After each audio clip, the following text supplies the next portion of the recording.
దేవునికి స్తోత్రం. కూడి వచ్చిన మీ అందరికీ ప్రభు నామములో వందనములు తెలియజేస్తూ ఉన్నాము. దేవుని యొక్క వాక్యమును ధ్యానించుకుందాం. మార్కు సువార్త 10వ అధ్యాయము 27వ వచనాన్ని మనము చదువుకుందాం. మార్కు సువార్త 10వ అధ్యాయము 27వ వచనములో ఇలాగూ రాయబడి ఉంది. యేసు వారిని చూచి, ఇది మనుషులకు అసాధ్యమే గాని దేవునికి అసాధ్యము కాదు, దేవునికి సమస్తమును సాధ్యమే అనెను. మంచిది. ప్రియమైన దేవుని సంగమా, చదివిన వాక్య భాగము మనందరికీ కూడా బాగా సుపరిచితమే.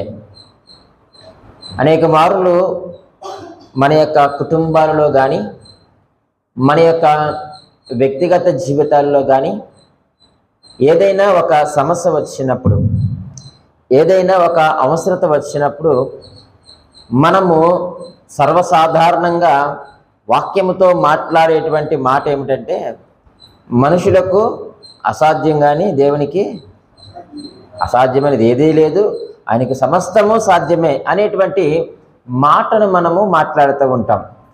ఈ మాట మనము మాట్లాడేటప్పుడు మనం ఎంతో విశ్వాస జీవితంలో ఎదిగిన వారమై ఉంటాం.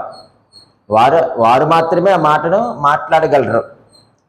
అరకొర భక్తి చేసేవారు కానీ, నామకార్థ క్రైస్తవులుగా ఉన్నవారు కానీ ఈ మాటను అంత త్వరగా ఎవరు కూడా మాట్లాడలేరు. ఈ మాట మాట్లాడేటువంటి స్థాయి ఎవరిదయ్యా అనంటే, వారు దేవునిలోను వాక్యంలోను దేవుని యొక్క ఆత్మ నడిపింపులోను ఉన్నవారు మాత్రమే ఈ మాటను మాట్లాడగలుగుతారు. మనం ఆలోచన చేస్తే కొన్ని మానవుడు చేయగలడు కదండి, కొన్ని పనులు మానవుడు చేయగలడు. మరి కొన్నిటిని దేవుడు చేస్తేనే అవుతుంది, మరి ఎవరు చేసినా అవదు. మనుషులు చేసేవి కూడా ఉన్నాయి, చిన్న చిన్నవి, అవి మనం చేస్తే అవుతాయి. కానీ కొన్ని మాత్రము అవి ఎవరు చేయాలి చెప్పండి? దేవుడు మాత్రమే, ఆయన చేస్తేనే అవుతాయి. కొన్ని సందర్భాల్లో దేవుడు మానవుడు కలిపి చేసేవి కూడా ఉన్నాయి. అర్థమవుతుంది కదండి. మానవుడు కొన్ని చేయగలడు, కానీ కొన్ని మాత్రము దేవుడు మాత్రమే చేయగలడు, ఇంకెవరు కూడా చేయలేరు.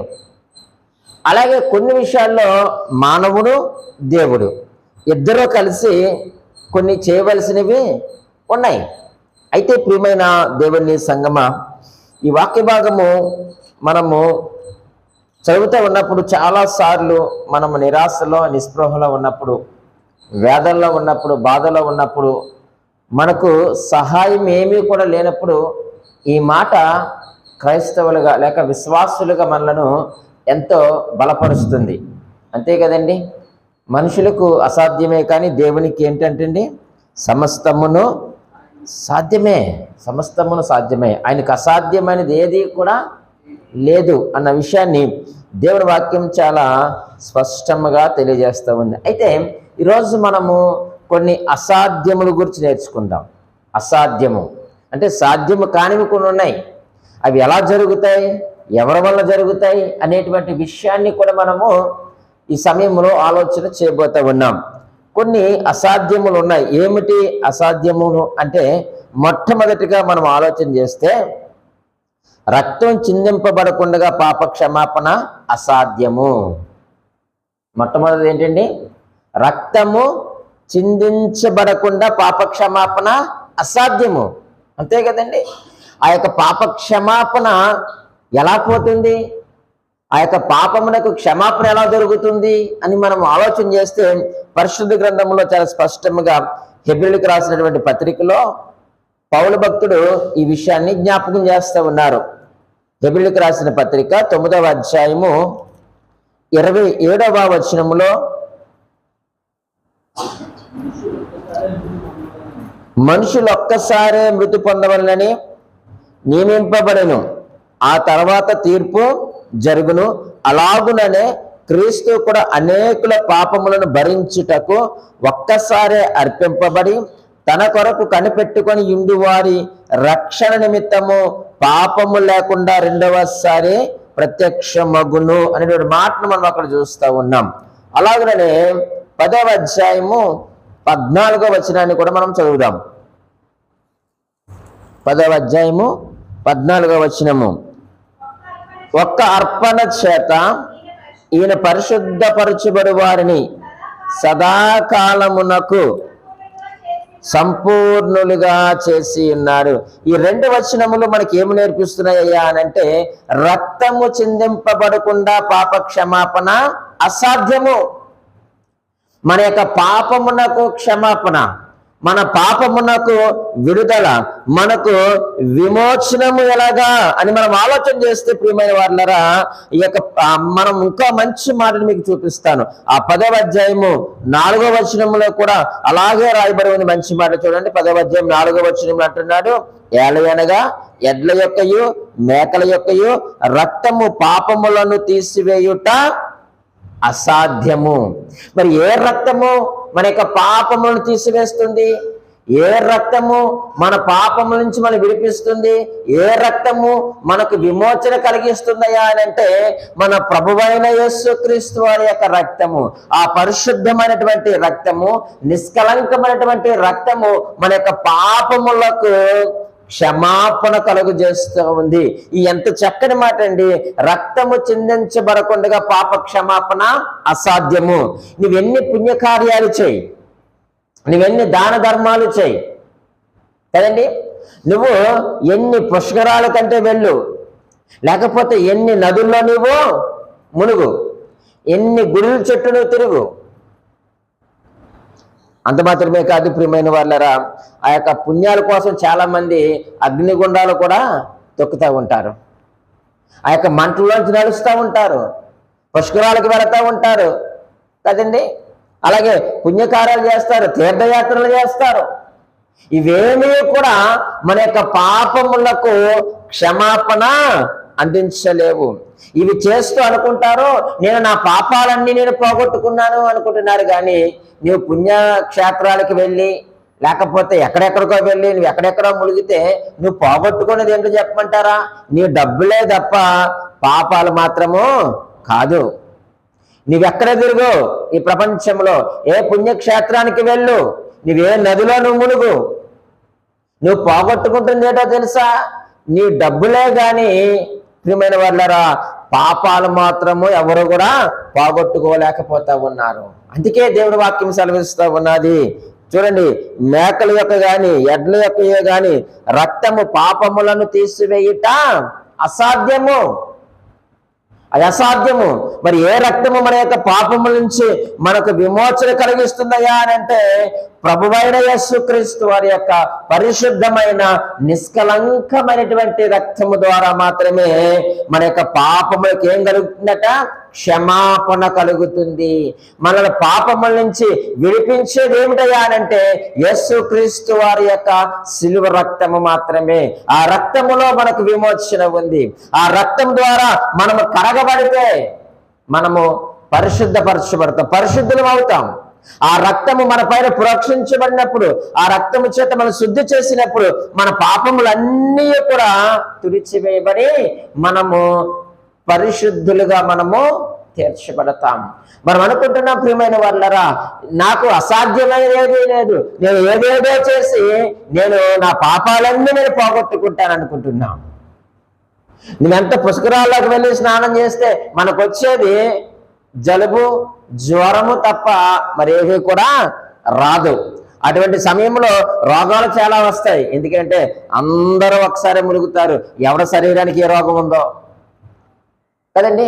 మనము పాపాలు పోగొట్టుకోక అదో కారణం కాకుండా లేని రోగాలు మనం ఏం చేస్తున్నాం? సంపాదించుకుంటున్నాం కదండి. అయితే ప్రియమైన దేవుని సంగమా, తప్పనిసరిగా మన యొక్క పాపములు పోవాలి అని అంటే రక్త ప్రోక్షణము తప్పనిసరి. రక్త ప్రోక్షణము తప్పనిసరి. అది మేకలు, ఎడ్లు, గొర్రెలు వీటి యొక్క రక్తము కానే కాదు. నువ్వు ఎక్కడెక్కడికో వెళ్ళి నువ్వేవేవో బలు అర్పిస్తా ఉన్నావు. ఆ బలుల ద్వారా మన యొక్క పాపాలు క్షమించబడలేదు. కానీ మన పాపాలు క్షమించబడాలి అని అంటే పరిశుద్ధుడైనటువంటి మన ప్రభువైన యేసుక్రీస్తు వారి యొక్క శిలువ రక్తము ద్వారా మాత్రమే పాప క్షమాపణ సాధ్యము. మరి దేని ద్వారా సాధ్యము కాదు, అసాధ్యము. నువ్వెన్ని చేసినా వాటి ద్వారా మనకు పుణ్యము లేక ఆ యొక్క విమోచన, పరిశుద్ధత అనేటువంటిది రాదుగాక రాదు. ఈ పని ఎవరు చేయాలండి? ఇది మనుషులు చేసే పనా కాదు. ఇది దేవుడు మాత్రమే చేయగలిగినటువంటి కార్యం.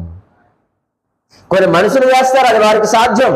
కానీ ఇది మనుషులకు సాధ్యము కాదు. మన పాపాలను మనము కడుక్కోవడం, మన పాపాలను మనము తీసివేసుకోవడం అనేటువంటిది మనకు సాధ్యము కానే కాదు. అది ఎవరికి సాధ్యం? అది మన దేవునికి మాత్రమే సాధ్యం. ఆయన కుమారుని యొక్క శిలువ రక్తము చిందించబడి మన మీద ప్రోక్షించబడి ద్వారా మనకు పాప క్షమాపణ కలిగింది. మరొకటి మీకు జ్ఞాపకం చేస్తాను. రెండవదిగా ప్రియమైన వారులారా, మరొక అసాధ్యం ఏమిటయ్యా అంటే విశ్వాసము లేకుండా దేవునికి ఇష్టడయ్యుండుట అసాధ్యము. రక్తము చిందింపబడకుండా పాప క్షమాపణ అసాధ్యము.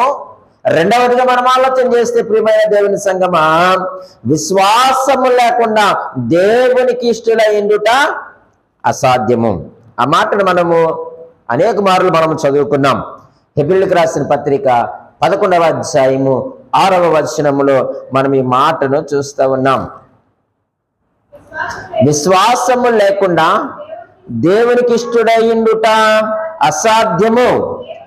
దేవుని యొద్దకు వచ్చేవాడు ఆయన ఉన్నాడనియో, తను వెదుకు వారికి ఫలము దయచేవాడనియో నమ్మవలెను కదా.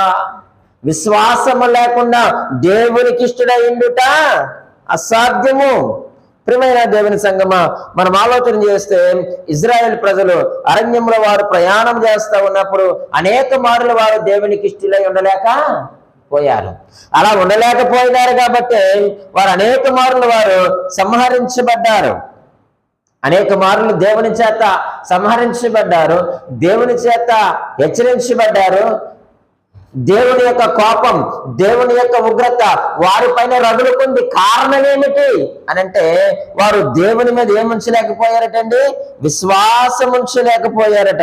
ఆ మాటను ఇక్కడ మనం ఆలోచన చేస్తే చూడండి, అదే వచనములో 6వ వచనంలో చదివిన మాటలో దేవుని యొద్దకు వచ్చేవాడు ఆయన ఉన్నాడనియు. దేవుని యొద్దకు వచ్చేవాడు ఎలా రావాలట? ఆయన ఉన్నాడని.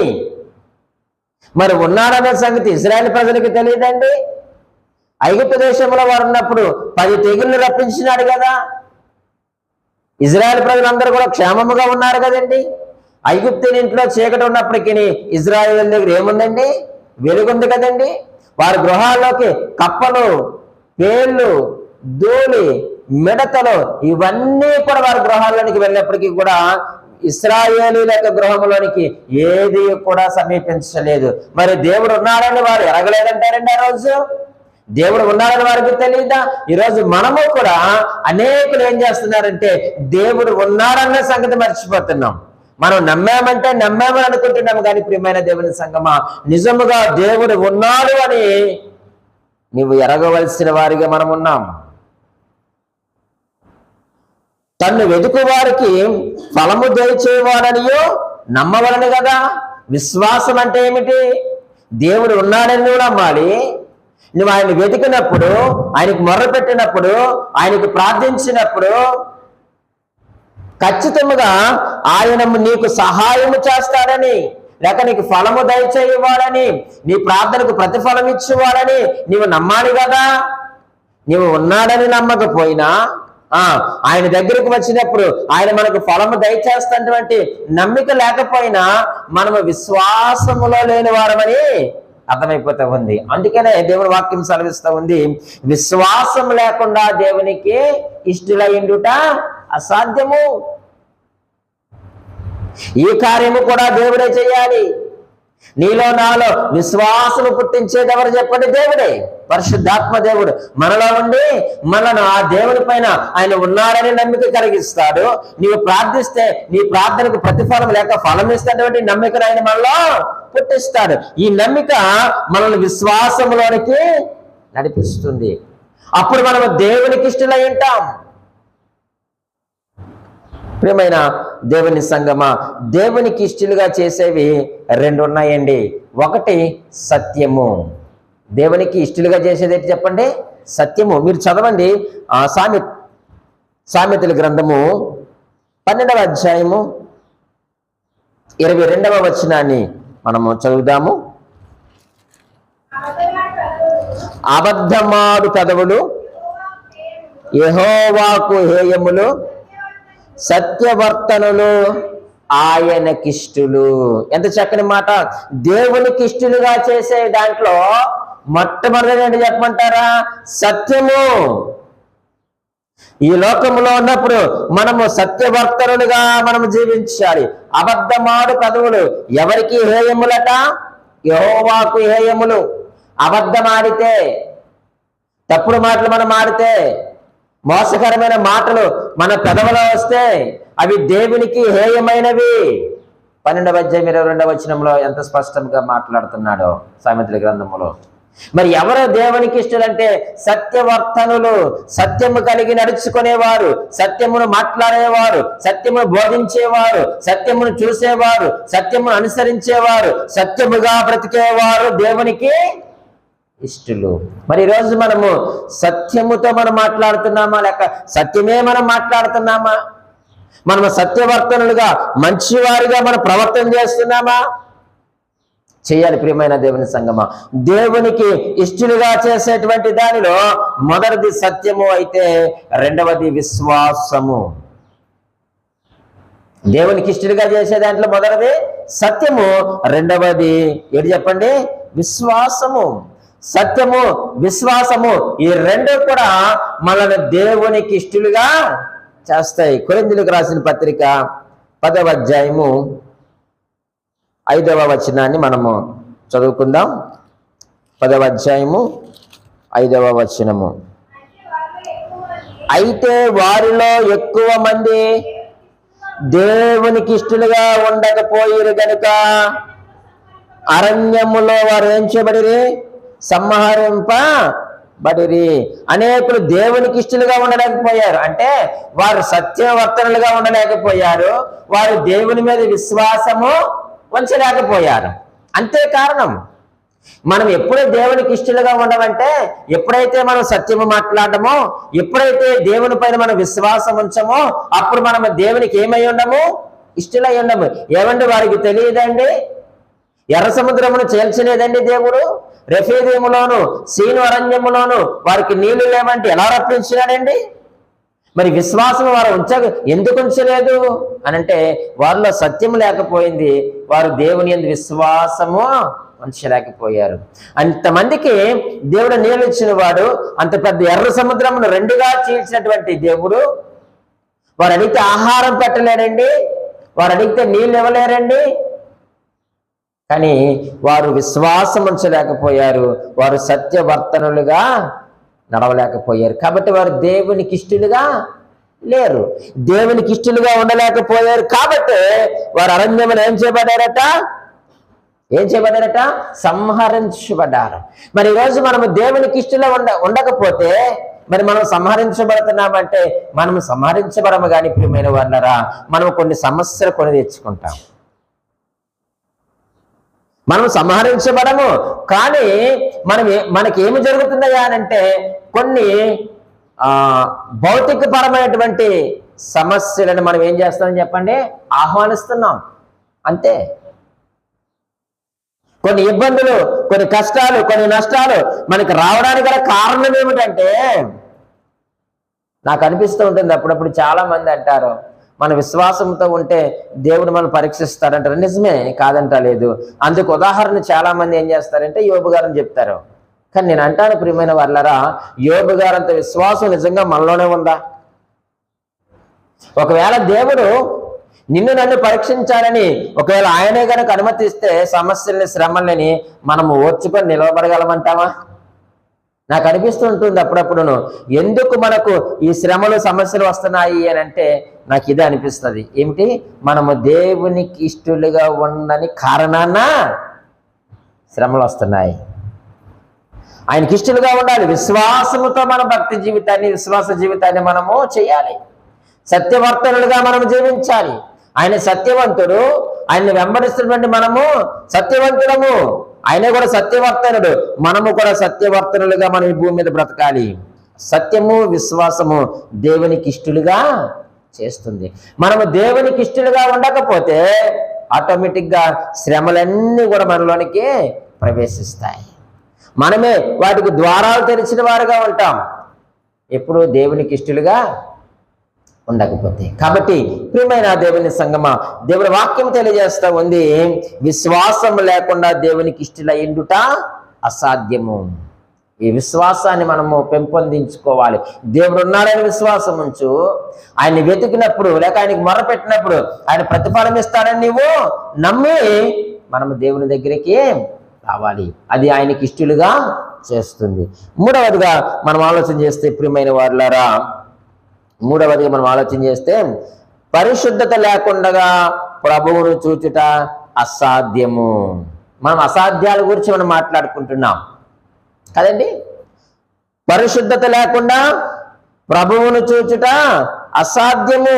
హెబ్రీయులకు రాసిన పత్రిక 12వ అధ్యాయము 14వ వచనములు ఈ మాటను మనం చూస్తుంటున్నాం.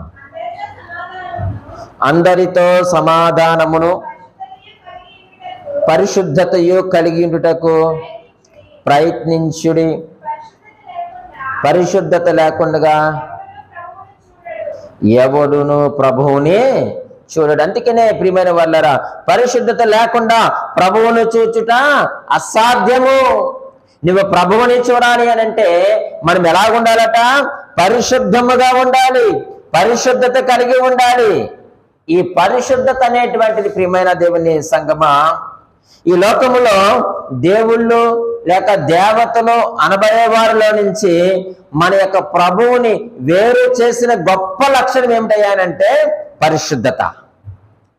మన ప్రభువుని ఒక ప్రత్యేకమైన దేవునిగా లేక ఒక దేవునిగా, నిజమైనటువంటి దేవునిగా ఈ లోకంలో ఉన్న వారి అందరిలో కంటే ఆయన్ని ప్రత్యేకముగా చూపించడానికి ఆయనలో ఉన్నటువంటి లక్షణం ఏమిటయ్యానంటే పరిశుద్ధత అనేటువంటి లక్షణం. అలాగే ఈ సర్వ మానవాళ్ళలో నుంచి లేక ఈ యొక్క సమాజంలో నుంచి, ఈ యొక్క మనుషుల మధ్యలో నుంచి మనల్లో కూడా ప్రత్యేకించినటువంటి లక్షణం ఏంటో చెప్పమంటారా?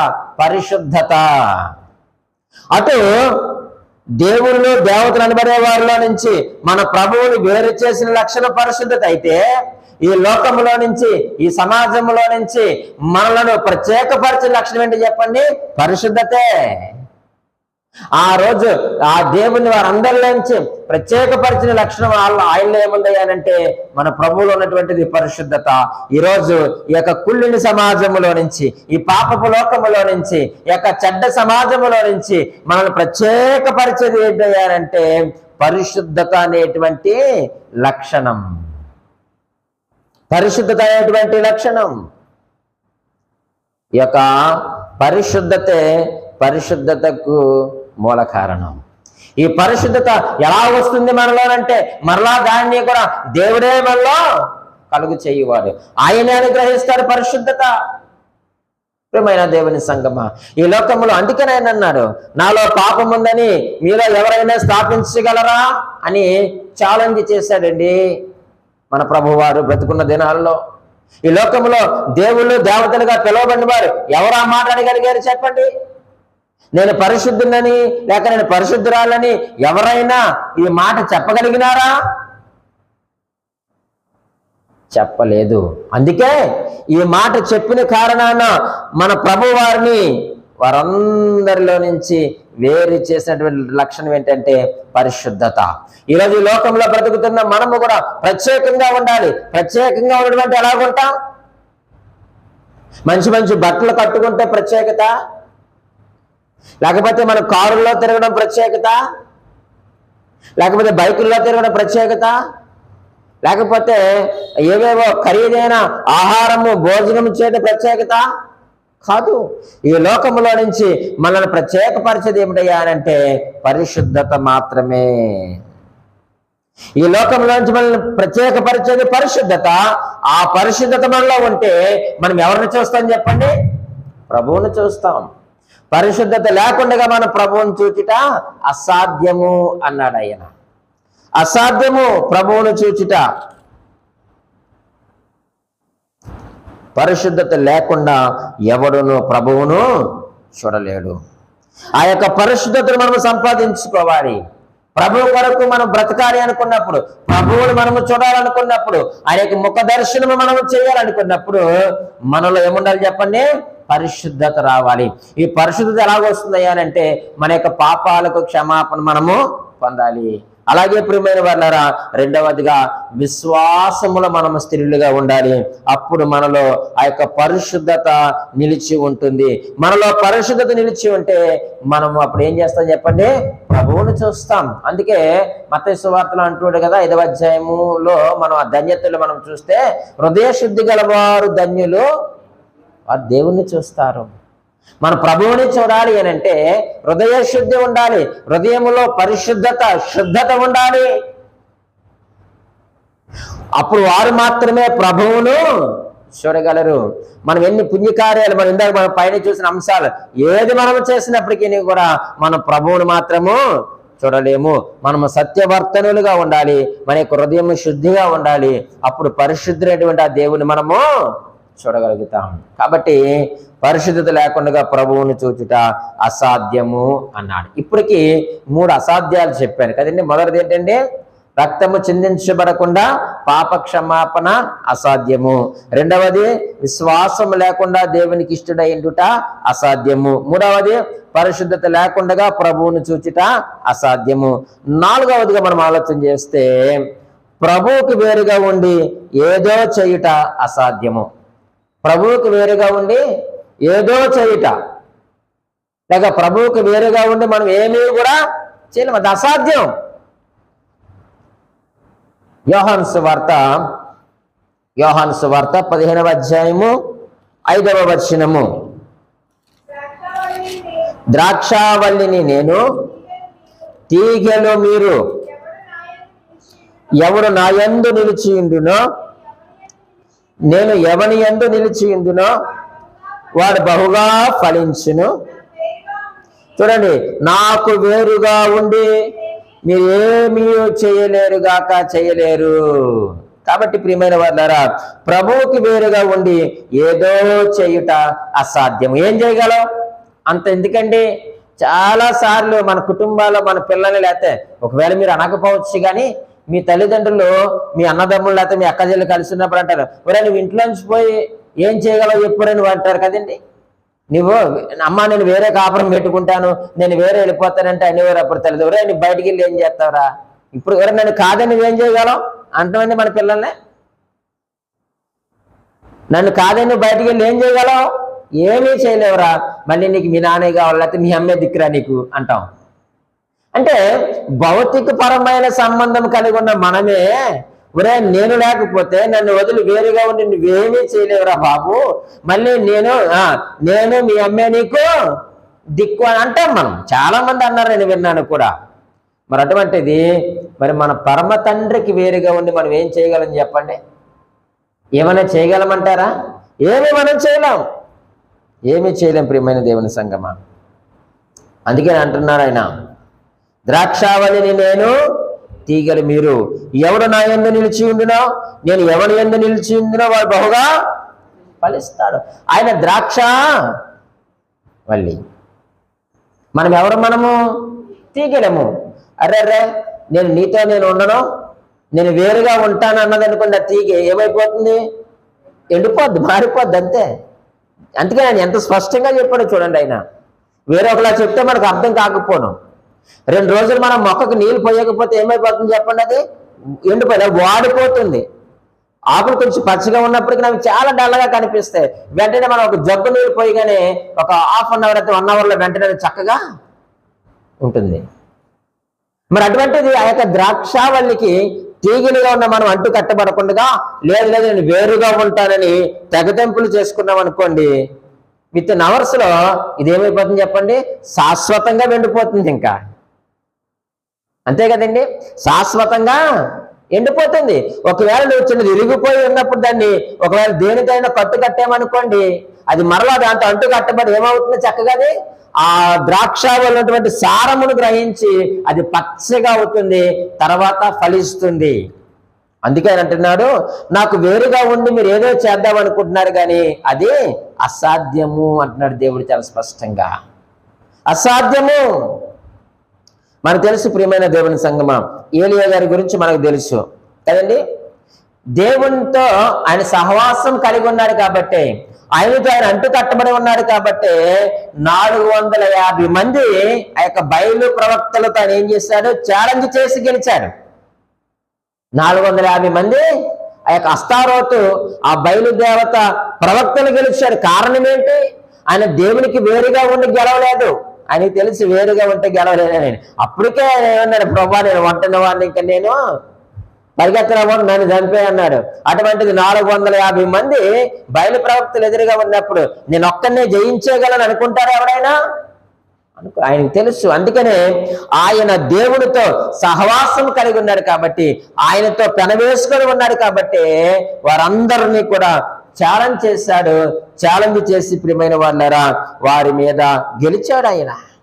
ఈరోజు నువ్వు సమస్యల మీద విజయం నువ్వు పొందాలి అనంటే మనము దేవునితో పెనవేసుకొని ఉండాలి. ఆయనతో మనం అంటు కట్టబడాలి. ఆయన యొక్క శక్తిని మనం పొందుకోవాలి. ఆయన శక్తి మనం పొందుకోకపోతే మనము దేనిని కూడా జయించలేము. శిష్యులతో యేసుక్రీస్తు వారు చెప్పిన మాట అదే కదండి. అపోస్తుల కార్యములో 1వ అధ్యాయములో ఆ మంచి మాట మనకి ఎప్పుడు కూడా జ్ఞాపకం రావాలి. 8వ వచనంలో అంటాడు కదండి, అయినను పరిశుద్ధాత్మ మీ మీదకి వచ్చినప్పుడు మీరు శక్తి నొందెదరు అన్నాడు ఆయన. చూడండి ఎంత చక్కని మాట. ఆ శక్తిని మీరు పొందుకోవాలి. ఆ శక్తిని మీరు పొందుకోకపోతే మీరు దేని మీద కూడా విజయాన్ని పొందలేరు. మీ శక్తి, మీ బలం ఇవేమీ కూడా అక్కడికి రావు. కాబట్టి మీరు పరిశుద్ధాత్మ మీ మీదకి వచ్చినప్పుడు మీరు శక్తి పొందుతారు కనుక మీరు ఎక్కడికి వెళ్ళినా సాక్షులుగా ఉంటారు. మీరు ఎక్కడికి వెళ్ళినా విజయ వీరులుగా మీరు ఉంటారు. విజయ డంకాన్ని మీరు మోగిస్తారు. ఈరోజు మనము చిన్ని సమస్యలను మనము జయించకపోవడానికి కొన్ని కారణాలు ఏమిటయ్యా అంటే మనము దేవుని యొక్క శక్తిని పొందుకోలేకపోవడమే. ఎందుకు దేవుని శక్తి నాకు రాలేదండి? పరిశుద్ధాత్మ దేవుడు నాలో ఉన్నారు కదండి. నిజమే, లేడని ఎవరన్నారు? కానీ మరి మన ప్రభువుతో పెనవేసుకుని ఉండాలిగా, ఆయనతో మనం అంటు కట్టబడాలిగా, ఆ జీవాన్ని మనం తీసుకోవాలిగా, ఆ యొక్క సారాన్ని మనం గ్రహించాలి కదా. ఆ సారమును గ్రహించకపోతే మనము తీగలమండి, మనం వాడిపోతాం. ఫలవంతంగా మనం ఉండలేం, విజయవంతంగా మనము ఉండలేము.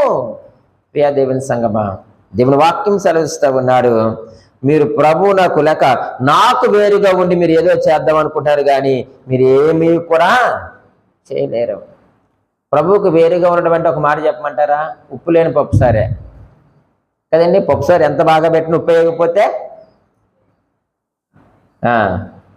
వెంటనే మనకి చాలా గలిబిలు అయిపోతుంది. మంచి ఆకలి మీద వచ్చేవాడుకొని డ్యూటీల నుంచి బయట నుంచి భోజనం పెట్టారు, పప్పుసారి చాలా బాగా పెట్టారు, ఆమ్లెట్ కూడా వేశారు, కానీ పప్పుసార్లు ఏమీ లేదు. మన జీవితం కూడా అంతే. ప్రభువుతో పని వేసుకోకపోతే ఎలా ఉంటుందంటే ఉప్పు లేని పప్పుసార్లా ఉంటుందండి.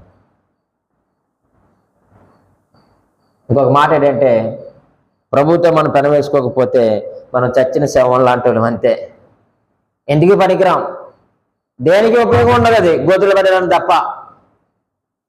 ప్రభువుతో మనం ఉంటే, ఆయనతో పని వేసుకొని ఉంటే మనలో జీవం ఉంటుందండి. ఆయనతో లేకపోతే శవం అండి. జీవం లేకపోతే శవమే కదా. దాన్ని ఏం చేస్తారు? ఇంట్లో పెట్టుకుంటారండి, దాన్ని షోకేసులో పెట్టుకుంటామా? బెడ్పై మన పక్కన పుడకబెట్టుకుంటామా? చచ్చిపోతాను తెలితే ముందే బయటేస్తాం మనం కదండి. చాలా మంది వృద్ధాప్యంలోకి వచ్చిన తర్వాత వారు చనిపోతారు, ఇంకా సుఖం లేదండి, వారం రోజులు 10 రోజులు డాక్టర్ గారు అంటే ఇప్పుడంటే ఏమి లేకపోయినప్పుడు ఆ ఇల్లులకి పక్కన సూర్యులాంటి ఉండి పంచలాంటి ఉండి అండి మా చిన్నప్పుడు మా తాతయ్య గారి ఇంటికి వెళ్ళినప్పుడు ఆ పంచలో మంచం వేసేసి ఒక దుప్పడు వారేసి ఒక చెంబు ఒక ఉమ్మ చేసుకోవడానికి చేటలో కొంచెం బూడి చేసి అక్కడ పెట్టేసేవారు ఆ ముసలి వాళ్ళకి. నేను ఎరుగుతున్నాను అలాంటి. అంటే ఎవరో మీ నాన్నే కదా, మీ తాతయ్య కదా, మీ మాంగారే కదా, కానీ ఆయన చచ్చిపోతారని చెప్పకుండా నువ్వేం చేస్తున్నావు చెప్పు, తీసుకెళ్ళి మూలన పెడేస్తున్నావు. అంతే, దేవునితో మనం పెన వేసుకోలేకపోతే మనం అంతేనండి, మనం బ్రతికున్న సవాలం అంతే. కాబట్టి ప్రియమైన దేవుని సంగమ, దేవుని వాక్యం సెలవిస్తూ ఉంది, ప్రభువునకు వేరుగా ఉండి ఏదో చేయుట అసాధ్యము, ఆయనకి వేరుగా ఉండి మనం ఏమీ కూడా చేయలేము. మరొక మాటను మనం జ్ఞాపకం చేసుకొని మనం ముగించుకుందాం. హెబ్రీయులకు రాసిన పత్రిక 6వ అధ్యాయము 6వ వచనములో ఇలాగూ రాయబడి ఉంది, దేవుని దివ్యవాక్యమును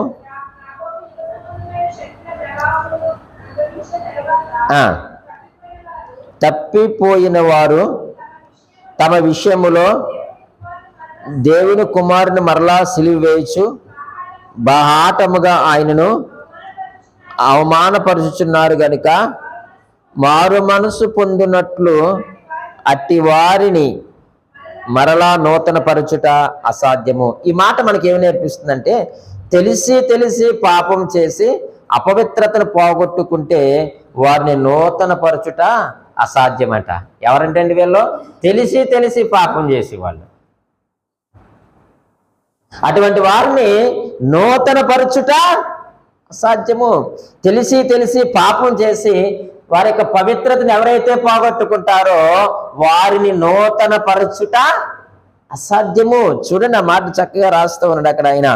దేవుని దివ్యవాక్యమును రాబో యుగ సంబంధమైన శక్తుల ప్రభావమును అనుభవించిన తర్వాత తప్పిపోయిన వారు తమ విషయంలో దేవుని కుమారుని మరలా సిలువ వేయచ్చు బాహాటముగా ఆయనను అవమానపరచుచున్నారు గనుక మారు మనసు పొందినట్లు అట్టు వారిని మరలా నూతన పరచుట అసాధ్యము. మనం ఒక మాటలో చెప్పాలంటే వీళ్ళు వాత వేయబడిన మనసాక్షులు. దేవుడు అంటే తెలియదా? తెలుసు. ఆయన సిలువ అంటే తెలియదా? తెలుసు. ఆయన యొక్క పునరుద్ధానం అంటే తెలియదా? తెలుసు. ప్రియమైన వారులారా, అన్నీ తెలుసు. కానీ మరలా వారు ఏం చేస్తారంటే బాహాటముగా ఆయనను సిలువకు అప్పగిస్తూ ఉన్నారు. ముందు వీళ్ళందరూ పరిశుద్ధులే, పవిత్రులే, కానీ వారు తెలిసి తెలిసి పాపము చేసి, తెలియక పాపము చేస్తే క్షమించబడతారండి, తెలియక తప్పిదము చేస్తే క్షమించబడతాం. కానీ తెలిసి తెలిసి వీళ్ళు ఏం చేశారంట? వారి యొక్క పవిత్రతను పోగొట్టుకున్నారట. అటువంటి వారిని నూతన పరచుట అసాధ్యము. పూర్తిగా తెలిసినోడికైనా చెప్పచ్చట, తెలియనోడికైనా చెప్పచ్చట. కానీ కొంతమంది ఉంటారు అటు ఇటు కాని వారు, అంటే తెలిసి తెలియని వారని అర్థం. అటు ఇటు వారు అంటే మిడిమిడి జ్ఞానం కలిగిన వారు. ఇటు లోక జ్ఞానంతోనే ఉంటారు, దైవికమైన జ్ఞానం కలిగి కూడా ఉంటారు. నేను మీకు ఒక మాట జ్ఞాపకం చేస్తాను ఈ సందర్భంలో. నాకు తెలిసినటువంటి ఒక సేవకుడు, నేను ఆయన పేరు చెప్పను కానీ, ఒక సేవకుడు ఒక తప్పుదం చేశాడు. చక్కని సేవకురాలు ఉండగా చర్చిలో మరొక విశ్వాసితో ఒక మాటలో చెప్పండి అక్రమ సంబంధం పెట్టుకొని కుమార్తెను కూడా కన్నాడు. ఎవరండి ఈయన? చెప్పండి, పర్వాలేదు. ఎవరు? సేవకుడే, తప్పేవలేదు. తప్పు చేసినాడు ఎవడన్నా ఒకటే. మంచి ఫ్యామిలీ, నలుగురు అన్నదమ్ములు, చక్కగా అందరూ బాగున్నారు. తల్లి చాలా మంచి దైవభక్తురాలు, పెద్ద కొడుకు ఈయన సేవకు అప్పగించింది. నాకు ఇంచుమించుగా మా ఇద్దరికి 2 years గ్యాప్ ఎంత ఉంటుందంటే. తల్లిగారు ఏం చేయాలి? తప్పు చేస్తే కొడుకుని మందలించాలిగా. ఒరే బాబు, తప్పురా నాయనా, నీకు భార్య ఉందిరా, మళ్ళీ మేనమాను కూతురే చేసుకున్నావు కదరా, నువ్వు తప్పు కదరా అని నువ్వు హెచ్చరించాలి. హెచ్చరించపోగా ఏమంటుందని తెలుసండి? తన కోడల్ని నువ్వు వస్తీ అంటుందంట. వస్తీ అంటే ఎవరు? ఎస్తేరు గ్రంథంలో ఉన్నటువంటి అహస్వేరోషు యొక్క చూసారా? మరలా దేవుని వాక్యాన్ని ఎలా ఉపయోగిస్తుందా మహాతల్లి? తెల్లవారుజాము 3 గంటలు వేసి ప్రార్థన చేసేటువంటి అనుభవం. ఆవిడ ప్రార్థన చేస్తుంటే 3 గంటలకి చుట్టుపక్కల అందరూ కూడా వినపడేది మా చిన్నప్పుడండి. కానీ కొడుకు తప్పు చేస్తే ఏమంటుందండి? తన కోడలు ఏమంటుంది అడిగితే? నీవు వస్తీ అంటుంది. అంటే ఇప్పుడు తీసుకున్నది ఎవరితో మరి? అంతే వేలగా మాట్లాడాలండి. మరి ఇప్పుడు తీసి తెచ్చుకున్నది ఎవరో? ఎస్తేరా. ఎంత దౌర్భాగ్యం అండి! ఇటువంటి వాడిని ఎవరు నూతన పరుస్తారు చెప్పండి? ఎవరు మార్చగలరు చెప్పండి ఇటువంటి వారిని? దేవుని వాక్యమునికి విరోధం కాదా ఇది? కాబట్టి దేవుని వాక్యం సెలవిస్తూ ఉంది, తెలిసి తెలిసి నీ యొక్క పాపం చేసి నీ యొక్క అపవిత్రతను నీ యొక్క పవిత్రతను పోగొట్టుకుంటే నిన్ను నూతన పరచుట అసాధ్యము. అది సేవకుడైనా విశ్వాసైనా మరి ఎవరైనా కావచ్చు, అసాధ్యము. ఏది అసాధ్యము? ఏది అసాధ్యము? రక్తము చిందింపబడకుండా పాప క్షమాపణ అసాధ్యము. విశ్వాసం లేకుండా దేవునికి ఇష్టడైండుట అసాధ్యము. పరిశుద్ధత లేకుండా ప్రభువును చూచుట అసాధ్యము. ప్రభువుకి వేరుగా ఉండి ఏదో చేయుట అసాధ్యము. తెలిసి తెలిసి పాపము చేసి నీ పవిత్రతను పోగొట్టుకుంటే వారిని నూతన పరచుట అసాధ్యము. ఒక మాట ఉంది, నేను వివరించను కానీ మీకు రిఫరెన్స్ ఇచ్చి నేను ముగిస్తాను. మన ప్రభువుని మరణము బంధించి ఇంచుట అసాధ్యము. అపోస్తలుల కార్యములు 2వ అధ్యాయము 24వ వచనముల మాటను మనం చూస్తాం. మన ప్రభువుని మరణము బంధించి ఇంచుట అసాధ్యం. మరణం ఆయన బంధించి ఉంచలేదు. ఈరోజు మరణం నిన్ను నన్ను కూడా బంధించి ఉంచదు. ఎందుకంటే మనము పరిశుద్ధముగా మనం జీవిస్తే, మనం ప్రభువారంగా మనం బ్రతికితే, ఆయన పెనవేసుకొని మనం బ్రతికితే మనలను కూడా మరణము బంధించుట అసాధ్యము. మన ప్రభువారిని మరణము బంధించి ఉంచలేదు. 2:24 అపోస్తలుల కార్యములు మీరు ఇంటి దగ్గర చదవండి. కాబట్టి ప్రియమైన దేవుని సంగమా, పౌలు గారు అంటారు కదా, నన్ను బలపరచువాని అందే నేను సమస్తము చేయగలను అన్నాడు. నాకు సాధ్యమైనది ఏది కూడా లేదు, నా ప్రభువుకు అసాధ్యమైనది ఏది కూడా లేదు. నేను ఆయన బట్టి నేను ఆనందిస్తున్నాను, ఆయన బట్టి నేను సంతోషిస్తున్నాను. నేను ఏది చేసినా నన్ను బలపరచువాని అందే నేను సమస్తమును నేను చేయగలుగుతున్నాను. నాకు సాధ్యమైందంటే కారణం ఏంటో చెప్పమంటారా? అది నేను కాదు కానీ నన్ను బలపరచువాని అందే నేను సమస్తమును చేయగలుగుతున్నాడు. కాబట్టి ప్రియా దేవుని సంగమా, మన దేవునికి అసాధ్యమైనది ఏది కూడా లేదు. ఆయన సమస్తమును సాధ్యము చేయగలిగినటువంటి దేవుడు. అట్టి దేవుడు మనకు కలిగి ఉన్నాడు. దేవునికి మహిమ కలుగును గాక. ఈ మాటలు దీవించి ఆశీర్వదించును గాక. ఆమేన్.